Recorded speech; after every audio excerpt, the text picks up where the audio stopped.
A tão esperada regulamentação da Lei de Estrangeiros de Portugal acaba de ser promulgada. Você já sabe tudo? Calma, pois vou explicar o que foi regulamentado. Então separe o corneto de abicoca porque nós cheguemos.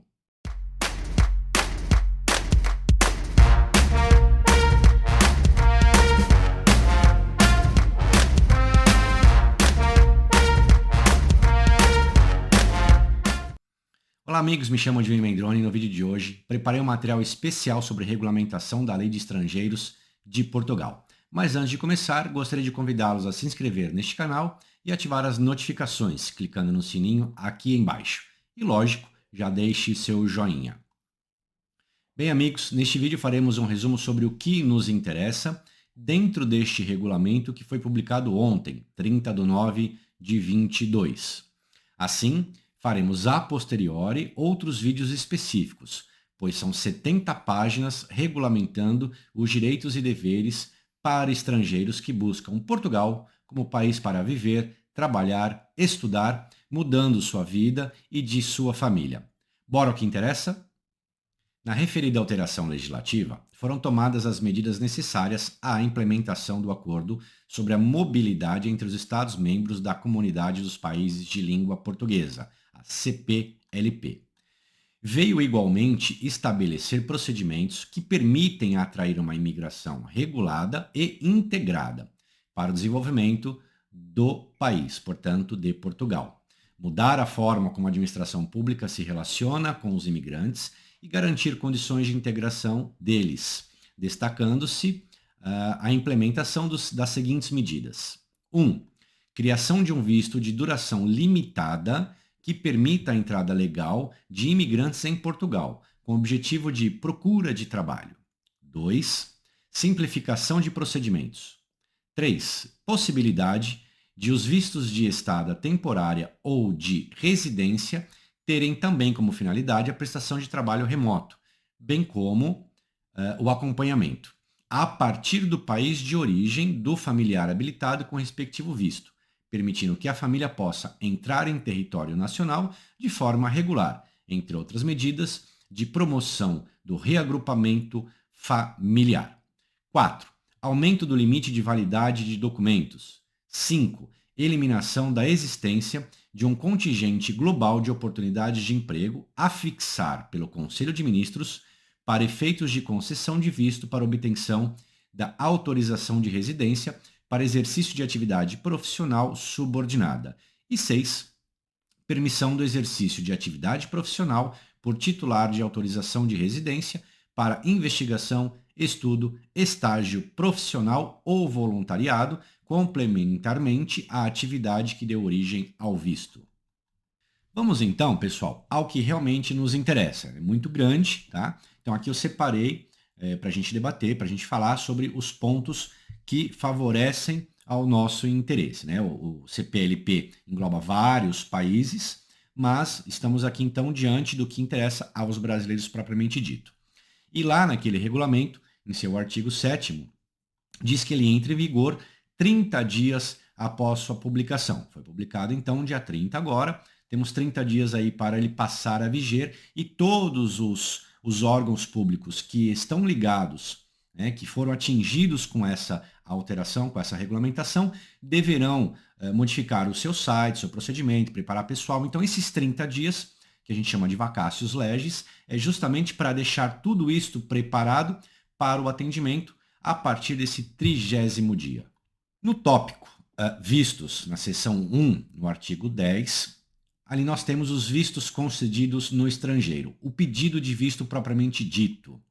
No que tange aos brasileiros, lá no item 6 diz o seguinte: encontra-se dispensados de presença para apresentação do pedido de visto. 2 pontos. A. O requerente de visto de residência e estada temporária nacional de um estado em que esteja em vigor o CPLP. O artigo 12 elenca ali os documentos que deverão ser apresentados no momento em que for solicitado, então, esses vistos, né, que forem solicitados os vistos.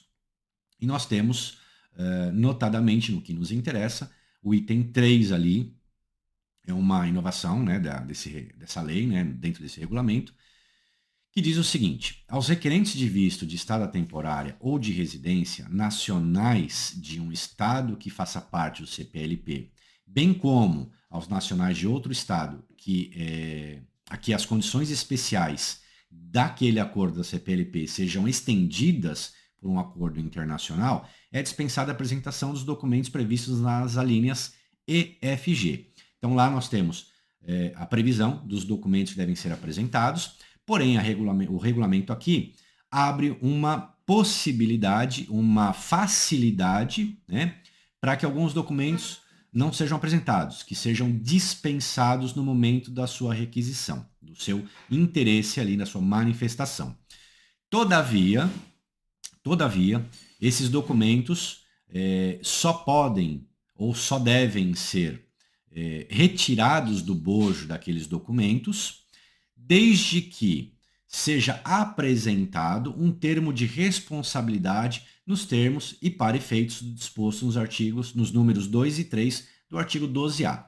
O que é isso, pessoal? Um termo de responsabilidade. Isso é a famosa carta convite, né? Então, se você mostra interesse, você ingressa ali com sua intenção de visto para Portugal e você tem uma carta convite, você fica dispensado de apresentar alguns documentos previstos lá nas alíneas E, F e G. Vale lembrar, pessoal, e aqui é muito importante dizer, que a carta convite, muita gente não sabe disso, mas ele é um documento que cria obrigações legais junto ao país de quem está emitindo, de quem está outorgando, né? Então, na Itália a gente tem isso, em todos os países a gente tem isso. Então, para quem outorga esta carta, deve saber que ele se torna responsável por aquela pessoa que está sendo convidada a entrar naquele país ou até na casa daquela pessoa, em alguns casos. O que quer dizer isso? Que se aquela pessoa que solicita o visto através de uma carta convite e faz qualquer coisa de errado no país em que está ali, como, por exemplo, uma balbúrdia, um crime, ou não cumpre a lei de acordo com o que está estatuído, ou mesmo deixa de atender os requisitos formais da legislação de estrangeiros, esta pessoa que outorgou esta carta será o responsável civil e criminal deste convidado. Então, lembrando, havendo a carta convite, a pessoa fica dispensada de apresentar o seguro viagem, né? Fica também dispensado de apresentar o comprovativo de existência de meios de subsistência, ou seja, um dinheiro reservado para aquilo, e a cópia do título de transporte de regresso. O que é isso? É a famosa passagem de retorno. Todos sabem que para fazer um passeio na Europa, o brasileiro não necessita atualmente de um visto. Uma das únicas coisas que ele necessita é a passagem de ida e de volta comprovada. E cada país vai detalhar ali o que ainda pode exigir, tá? Mas a passagem de ida e volta, neste caso, com carta convite, ela fica também dispensada. No artigo 12A, diz ali sobre os meios de subsistência, né? Então, para a gente, o que é isso? É a prova de meios de subsistência onde pode ser efetuada através de apresentação de um termo de responsabilidade subscrito pela entidade de acolhimento de estagiários ou trabalhadores, bem como pela organização responsável por programas de intercâmbio de estudantes ou de voluntariado. Também a prova de posse de meio de subsistências pode igualmente efetuar-se mediante a apresentação de termo de responsabilidade, que é a carta convite, subscrito por um cidadão português ou um cidadão estrangeiro habilitado, com documento de residência em Portugal, que garanta a alimentação e alojamento ao requerente do visto, bem como a reposição dos custos de afastamento em caso de permanência irregular. O pedido de visto para a procura de trabalho é acompanhado de comprovativo da disponibilidade de recursos financeiros, no montante de pelo menos 3 vezes o valor da retribuição mínima mensal. O que é isso, pessoal? Aquele que faz o pedido de visto de trabalho, ele tem que comprovar ter guardado ali, disponível, 3 salários mínimos de Portugal. Atualmente são 705 euros. Tá? Então, o total que a pessoa tem de ter ali disponível é de 2.115 euros neste momento em que gravamos o vídeo. Agora vamos para um tópico, pessoal, que muita gente se interessa. Eu vou dividir ele em duas partes, né? Mas é muito bacana que se tenha em mente que muitas pessoas procuram esse tipo de visto, que é aquele de nômade digital. E o artigo 18b, né, que fala sobre o visto de entrada temporária para o exercício de atividade profissional prestada de forma remota para fora do território nacional, né? Esse pedido de visto de estada temporária para o exercício dessas atividades profissionais estão previstos ali na linha I, no número 1 do artigo 54 da Lei 23/2007. E na sua redação atual, deve ser acompanhado de, e aí nós vamos distribuir aqui. Situação A. Nas situações de trabalho subordinado, deve-se ter um dos seguintes documentos: ou o contrato de trabalho, ou a promessa de um contrato de trabalho, ou a declaração de empregador a comprovar esse vínculo laboral, né? Então, se você vai fazer o teu pedido ali de nômade digital, lembre-se que se esse trabalho for subordinado, né, a alguém, a alguma empresa, você vai ter de apresentar um desses três documentos: o contrato de trabalho propriamente dito, ou a promessa desse contrato, né, por escrito, é óbvio que tem toda uma formalidade, ou então essa declaração de empregador que possa comprovar, né, corroborar esse vínculo laboral. Nas situações de exercício de atividade profissional independente, né, aquele que não terá vínculo empregatício com ninguém, um dos seguintes documentos deverão ser apresentados: ou um contrato de sociedade, ou contrato de prestação de serviços, ou uma proposta escrita de contrato de prestação de serviços, ou um documento demonstrativo de serviços prestados a uma ou mais entidades. Então, como dito no anterior, um desses documentos devem ser apresentados. Não é simplesmente, eu sou um nômade digital, eu vou para lá e eu vou solicitar, e aí de lá eu vou procurar alguma coisa, porque muita gente tem essa intenção. E não é esse o objetivo da lei. Tá? A lei, como dito anteriormente, ela busca criar uma imigração de forma regulamentada e de forma ordeira, né? De forma correta. Tá certo? Então não esqueçam que não dá para solicitar esse visto simplesmente com a ideia de vou morar em Portugal e de lá procuro um cliente, né, uma pessoa, uma empresa para ser minha cliente e eu me tornar um nômade digital. Isso inexiste. Item C. O comprovativo de rendimentos médios mensais auferidos no exercício de atividade profissional subordinada ou independente nos últimos 3 meses, de valor mínimo equivalente a 4 remunerações mínimas mensais garantidas. O que eu quero dizer aqui, pessoal? Mesmo que você tenha a atividade subordinada, ou mesmo que você tenha uma atividade independente, você terá de apresentar, de comprovar rendimentos médios mensais nos últimos 3 meses, o equivalente a 4 vezes o salário mínimo de Portugal, né? Algo perto de 3.000 euros ali. E por último, o item D, um documento que ateste a sua residência fiscal. O visto mais esperado por todos nós é o visto para a procura de trabalho, previsto ali no artigo 23C desse regulamento. E aqui, antes de falar sobre o regulamento propriamente dito nesse tópico, vale lembrar o seguinte, pessoal. Esse visto para a procura de trabalho ele tem que ser requerido no teu país de residência, de origem, né? Então, se você é brasileiro, no caso, nós somos brasileiros, nós temos de fazer o pedido estando ainda no Brasil. Não pode-se ir a Portugal e lá solicitar esse visto, perfeito? Então, faz junto à autoridade consular para depois de ser dado aquele visto, de ser concedido aquele visto, é que você pode então mudar-se a Portugal. O item 1 desse artigo diz o seguinte: o pedido de visto para procura de trabalho previsto no artigo 57A da Lei 23 de 2007, na sua redação atual, ele é acompanhado de A. Declaração com indicação das condições da estada prevista.